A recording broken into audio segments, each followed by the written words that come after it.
Selamat malam, Maximising IQ.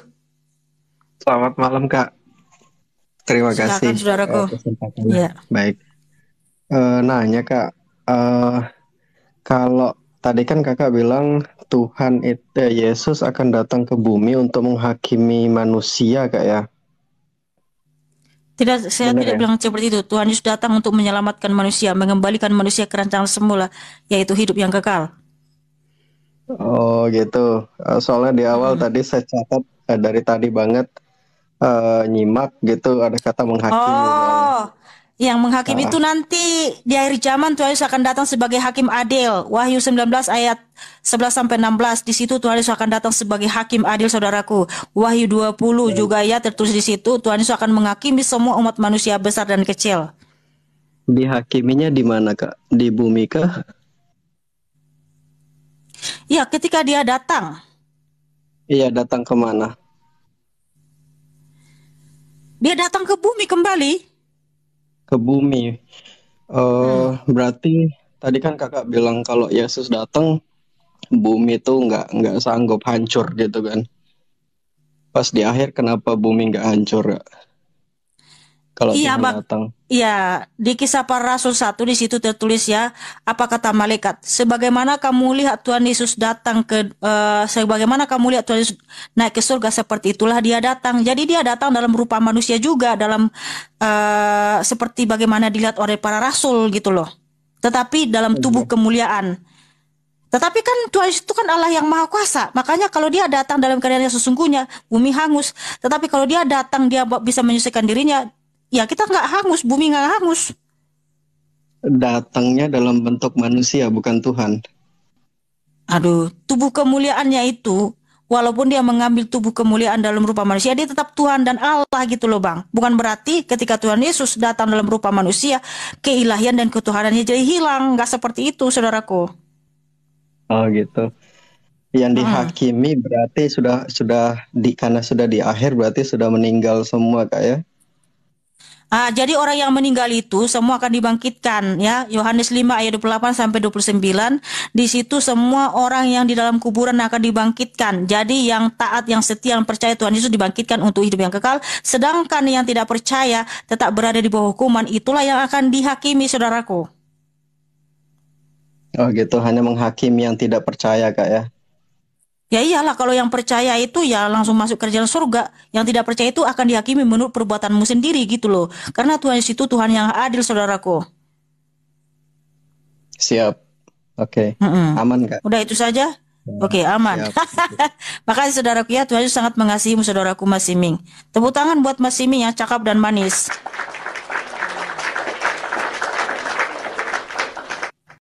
Selamat malam Bang Jovi. Ya, selamat malam, Shalom. Shalom. Ya, aku boleh nanya ya, maaf ya kalau bahasa aku kurang ya, soalnya aku dari Timor Leste. Mm-mm. Ya, aku boleh nanya ini, eh, di dalam Alkitab kan manusia pertama itu Adam dan Hawa. Nah, Mm-mm. setelah itu memperanakan Kain dan Habel. Setelah itu Kain membunuh Habel, dan setelah itu bentar aku buka dulu ya di Alkitab. Soalnya aku masih belum ini, bentar. Di di kejadian di kejadian 4 ayat 17. Kain bersetubuh dengan istrinya dan mengandunglah perempuan itu, lalu lalu eh, beristrinya dan mengandunglah perempuan itu, lalu melahirkan Henok. Dan pertanyaan aku adalah, dari mana istri Kain ini? Soalnya kan manusia pertama itu yang aku tahu cuma Hawa dan Ya oke, Adam dan Bang Hawa. Iya Jovi, ya. saya paham. Iya, iya. Agamamu apa? Aku Kristen, Kak.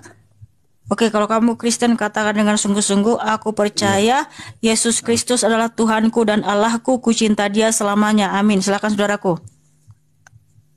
Boleh pelan-pelan ya, Kak. Aku percaya Aku percaya Yesus Kristus adalah Tuhanku dan Allahku. Yesus Kristus adalah Tuhan Allahku, Tuhanku dan Allahku, Tuhanku dan Allahku, ku cinta dia selamanya, amin. ku cinta dia selamanya, amin. Ya, oke, begini saja singkat jawabannya ya. Ya, ya. Istrinya Kain itu ya saudaranya, di mana kan Adam dan Hawa itu melahirkan banyak anak perempuan, walaupun nggak dicatat dalam Alkitab ya, karena kita tahu tradisi Yahudi itu yang dicatat itu yang paling banyak itu adalah dari laki-laki, sebab sistem patrilineal di sistem kekerabatan di Yahudi itu adalah patrilineal ya. Jadi anaknya Hawa itu banyak anak-anak perempuan dan anak-anak laki-laki ya. Jadi Kain itu menikah dengan saudaranya sendiri ya. Nah, sedangkan Abraham pun menikah sama saudaranya sendiri. Sarah itu saudaranya ya, hanya beda ibu tapi satu bapak ya. Nah, karena di situ belum ada hukum Taurat yang melarang tidak boleh menikah sama saudara, belum ada. Jadi nggak apa-apa. Oke, seperti itu ya Mbak Jufi ya. Iya, ya. Terima kasih ya, Nah, Kak. Tuhan Yesus mengasihimu saudaraku. Ya, shalom. Shalom. Selamat malam Rizky Ramadan. Iya malam, kakak. Ya silakan saudaraku, ada yang mau ditanya? Ada. Silakan. Nah,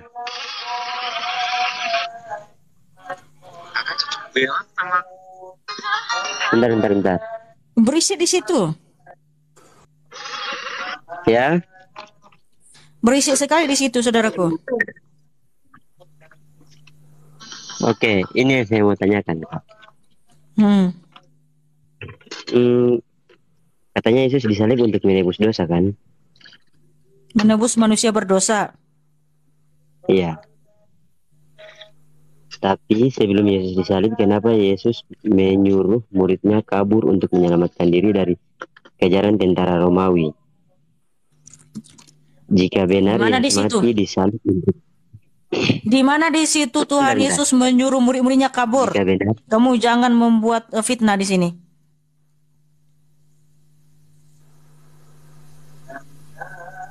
itu pertanyaan Gimana? ini saya dapat juga, Kak. Oh, berarti kamu hanya cuma pertanyaan orang. Bukan Itu nggak dari- benar, saudaraku. Itu nggak benar. Nggak ada Ya. Tuhan Yesus menyuruh murid-muridnya kabur Iya. menyelamatkan diri. Iya. Ya, nggak ada ya. Ya, kalau nggak ada, Saran- ini ada lagi nih. Ya, bukan. Begini saja, saudaraku Rizky Ramadan. Iya. Kamu baca aja Alkitab, Iya, ya. masih ada juga pertanyaan ini. Jadi statement dari para polemikus itu jangan ditelan bulat-bulat gitu. Kamu kan manusia yang diberi akal dan Dari pikiran. ini. Cerdas lah, bro. Kamu baca Alkitab dulu. Jangan asal-asalan. Iya, ada lagi nih pertanyaannya. Hmm.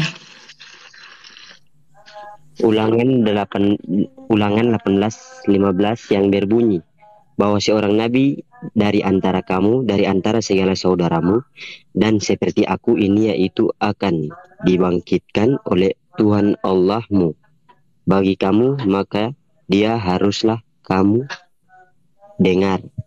Siapa nabi itu? Yang jelas itu bukan nabi dari luar Israel. Itu di Israel. Karena di situ kan tertulis Iya, namanya sama siapa? seperti aku di antara saudaramu. Nah, di antara saudaranya orang Israel itu siapa saja? Itu ke-12 suku ya. Ke-12 suku Israel. Jadi itu berasal dari Israel, nabi itu berasal dari Israel, bukan dari negara lain. Ya, Iya, namanya saja dulu siapa? ya siapa saja lah terserah. Yang penting bukan nabi yang lain, bukan lagi nabi dari negara manapun. Yang jelas itu dari bangsa Israel. Kamu paham Injil kan? Ya. Paham kitabmu? Iya, saya paham. Saya paham maksudmu Iya, kenapa itu nggak mau tahu kemana. Tapi yang jelas di situ nabi yang dibangkitkan di situ bukan nabi dari manapun selain dari bangsa Iya. Israel ya. Yang Jadi saya harus tanya dari namanya. keturunan Yang saya Yakub, tanya namanya. bukan keturunan orang lain ya. Ke-12 suku Israel. Itu seperti itu saudaraku ya. Nah, terima kasih saudaraku. Tepuk tangan buat Iya. Yang saya tanya namanya di mana? Nah, Namanya itu saja siapa? dulu. Oke. Selamat malam Yusar. Selamat malam Ikana yang cantik luar biasa. Bibirnya merah. Aduh, makasih saudaraku. Nggak usah lagi menggombal-gombal. Langsung aja pertanyaannya. Sedikit tak apa-apa. Kan tidak harus memiliki, merayu juga. Kebanyakan merayu kamu. Cepatlah. Langsung aja pertanyaan saudaraku. Alhamdulillah sih udah dipanggil saudara, saya udah dianggap saudara nih. Udah cepatlah kamu ini. Kebanyakan merayu, menggombal lah, apalah. Eh, Iya, ingin bertanya Bang Ikana, mungkin sedikit dalam kali ya. Sedikit dalam. Ya nggak usah dalam-dalam kali lah. Seperti hati aku dalam gitu loh. Aduh, tolonglah bro. Langsung aja.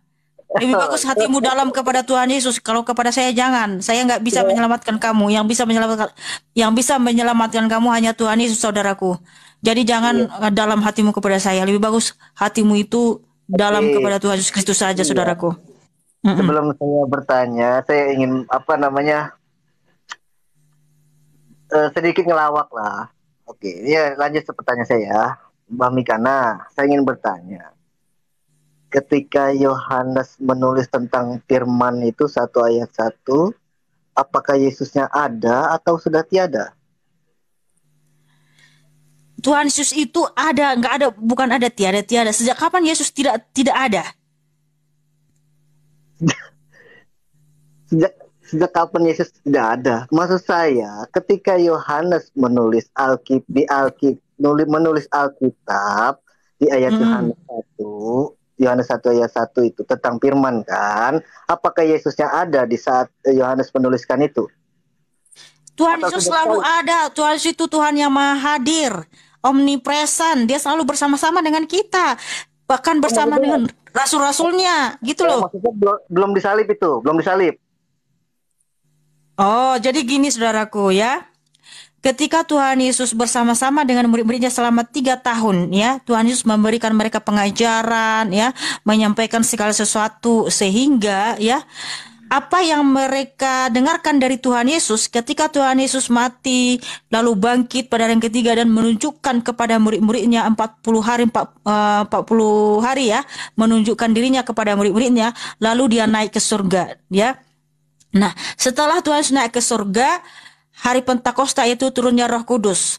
Nah, Roh Kudus ini dicurahkan kepada rasul-rasul sehingga itulah murid-murid atau rasul-rasul memberitakan Injil ke berbagai kota, negara dan bangsa ya. Nah, kurang lebih dari 5 tahun ke atas gitu ya. Setelah mereka memberitakan Injil, kemudian rasul-rasul ya menuliskan apa yang sudah mereka dengar dari Tuhan Yesus Kristus. Karena Roh Kudus mengilhamkan kepada rasul-rasul supaya mereka menuliskan apa yang sudah mereka dengar dari Tuhan Yesus dan apa juga yang mereka sudah beritakan kemana-mana ya. Ya seperti itu saudaraku user. Ya paham ya, sudah ya.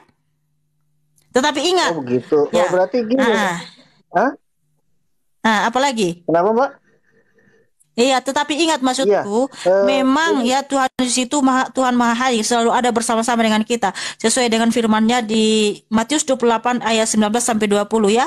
Beritakanlah Injil, ya jadikanlah semua bangsa muridku dan baptislah mereka di dalam nama Bapa, Putra dan Roh Kudus, dan ingatlah aku menyertai kamu sampai kepada akhir zaman. Jadi Tuhan Yesus selalu ada bersama-sama dengan kita. Oh gitu. Jadi itu bukan perkataan Yesus, itu jadi pemikiran Yohanes itu menulis kata firman itu. Aduh, kamu ini gimana sih framing melulu?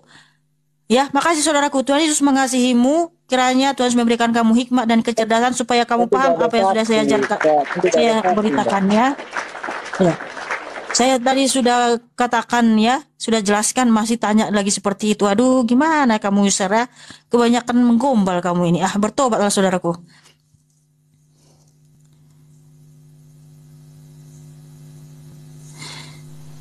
Tadi sudah dikasih tahu bahwa apa yang mereka tuliskan itu, itulah yang mereka dengarkan, yang mereka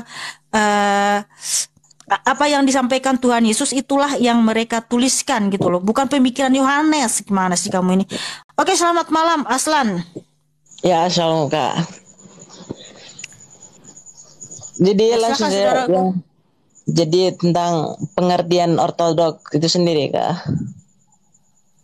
Suaranya ini kayak gimana gitu ya. Kamu lagi ngapain itu? Enggak, itu saja kak. Pengertian ortodoks kak. Ya ngapain kamu tanya itu? Ya, Enggak sih Kristen maksudnya. Ortodoks. Kristen Ortodoks itu gereja mula-mula ya, yang dimana pengajarannya atau salatnya itu yang dilakukan para rasul.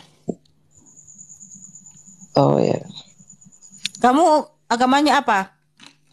Protestan kak. Oke, kalau kamu Protestan silakan syahadat online. Aku percaya Yesus Kristus adalah Tuhanku dan Allahku. Ku cinta Dia selama-lamanya. Amin. Silakan saudaraku.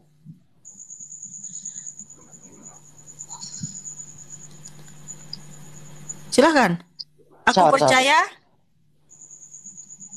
Aku aku percaya percaya Yesus Kristus adalah Tuhanku dan Allahku. Yesus Kristus adalah Tuhanku dan Allahku. Ku cinta Tuhan Yesus selama-lamanya. Ku cinta Tuhan Yesus selama-lamanya. Amin. Amin. Ya, udah baca Alkitab belum Aslan? Kejadian sampai Wahyu. Belum sampai kak, jadi gagal terus kalau mulai baca. Aduh, kenapa kamu belum baca? Mulai hari ini baca ya. Oke siap kak, makasih. Ya, Tuhan Yesus mengasihi saudaraku Aslan ya. Ya Tuhan Yesus.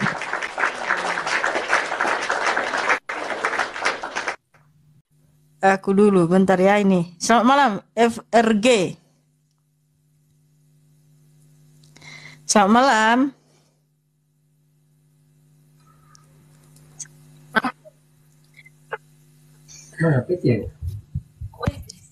Saya mau nanya kak. Ya silakan. Ya. Kenapa ketawa? Ada Saya mau yang nanya. lucu? Kok bisa ortodok pakai jilbab kak ya? Enggak. Kamu agamanya malu-malu apa? aja. Malu-malu? Kenapa kamu malu-malu? Saya Muslim kak. Oh, Malu kak iya saya karena. kaki. Aduh, kamu ini gimana sih? Jadi gini, FRG. Kenapa Kristen Ortodoks pakai kerudung? Ya.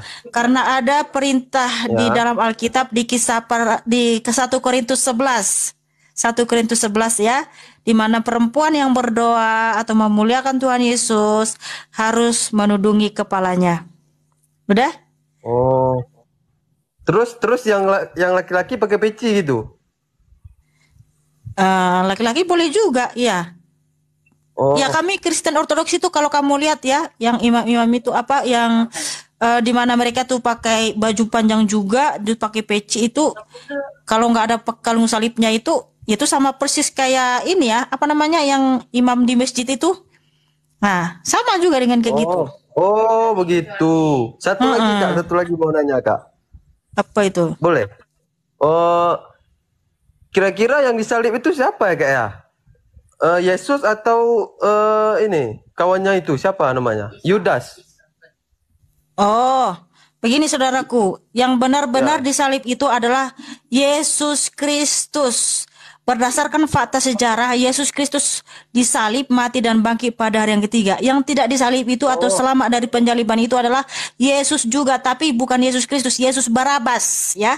Yesus Barabas memang selamat dari penjaliban. Iya, Yesus Barabas namanya ya.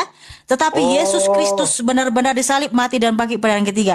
Sebab pada hari penyaliban ya kan, waktu Pontius Pilatus menjatuhkan hukuman ya, di mana ketika Pontius Pilatus menyelidiki perkara Tuhan Yesus Kristus, tidak ada kesalahan yang didapati di dalam diri Tuhan Yesus Kristus ya. Nah, sehingga Pontius Pilatus mengatakan seperti ini di hadapan orang-orang Farisi dan ahli-ahli Taurat ya. Di mana sudah banyak amukan massa ya, desakan dari massa bahwa Tuhan Yesus Kristus harus disalibkan. Tetapi karena Pontius Pilatus tidak mendapati kesalahan apapun dalam diri Tuhan Yesus, makanya waktu itu ada yang bernama Yesus Barabas ya. Nanti silakan baca di dalam Alkitab saudaraku ya. Nah, Pontius Pilatus mengatakan seperti ini. Siapa yang akan kubebaskan bagi kamu? Yesus yang disebut Barabas atau Yesus yang disebut Kristus. Nah, ternyata orang-orang Yahudi yang sombong yaitu Farisi dan ahli-ahli Taurat mengatakan, salibkan Yesus Kristus, bebaskan Yesus Barabas. Jadi memang ada juga yang selamat dari penyaliban yaitu Yesus Barabas, saudaraku. Tetapi kalau Yesus Kristus memang betul-betul disalib, mati dan bangkit pada hari yang ketiga, gitu ya. Jangan marah-marah, Kak. Bukan, kasih tahu yang tegas bahwa Ya, supaya ya, kamu ya. jangan salah paham. Oke. Nah, Ya, jadi yang Kak. diserupakan itu di dalam iman Kristen itu adalah nggak ada gitu ya. Jadi memang benar-benar terus Tuhan Yesus yang- Kristus itu disalib, tetapi yang selamat itu adalah Yesus Barabas, Barabas. saudaraku. Yesus jadi Barabas. Yang hari terakhir nanti yang turun dari langit kedua katanya itu Barabas. Loh, Yesus Barabas kan sudah mati membusuk. Oh, terus yang turun dari langit kedua itu Yesus Kristus.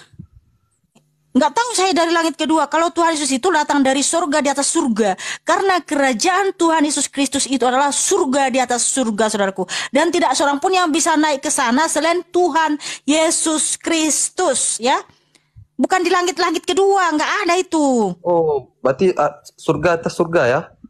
Iyalah, surga di atas surga itu, itulah tahtanya Tuhan Yesus Kristus. Dan tidak ada seorang pun yang bisa naik ke sana selain Tuhan Yesus Kristus, ya. Nggak ada itu surga yang tidak terhampiri. Hangus kamu masuk situ karena kamu banyak dosa, ya. Sedangkan Nabi yang suci saja nggak sampai ke situ, apalagi kamu gitu ya. Langsung terbakar nanti kamu di situ. Karena apa? Itu suci Masa kudus terbakar di mulia. Surga. Surga Ya iyalah, bukan- orang kamu banyak dosa. banyak dosa Hangus bukan- kamu. Berarti bukan ke surga, Bu, ke neraka. Iya, di neraka pun kamu di situ hangus kamu, terbakar kamu di situ. Saya nggak mau terbakar, Kak. Iya, kalau nggak mau terbakar ya percaya kepada Tuhan Yesus. Kata Tuhan Yesus, barang siapa percaya kepadaku, ia memiliki hidup Ya. kekal dan aku ya mengaruniakan kepadanya ya mahkota kehidupan, gitu loh. Kalau nggak mau terbakar. Terus yang disebut Yesus itu Bapak, siapa lagi yang Bapak Yesus itu? Oke, saudaraku, kamu sudah pertanyaannya melebar kemana-mana ya. Ingat yang jelas ya, supaya kita memiliki hidup yang kekal, supaya kita tidak terbakar di neraka, ya. Tuhan Yesus menyatakan, percayalah kepadaku, gini aja. maka aku akan membangkitkan kamu pada hari kiamat dan aku mengaruniakan kepadamu mahkota kehidupan. Terima kasih saudaraku ya FRG, Tuhan Yesus mengasihimu. Ya, tepuk tangan buat FRG. Ya. Tidak ada keselamatan di dalam siapapun juga selain dalam Tuhan Yesus Kristus, saudaraku. Kamulah istighfar ya, kamulah yang bertobat ya. Kalau saya itu sudah ada di jalan kebenaran ya. Karena Tuhan Yesus adalah Allahku yang maha tinggi, Allah yang maha kuasa, tidak ada Allah selain daripada Dia. Nah, ada juga yang tidak disalib itu ya, ingat itu Yesus Barabas itu memang nggak disalib.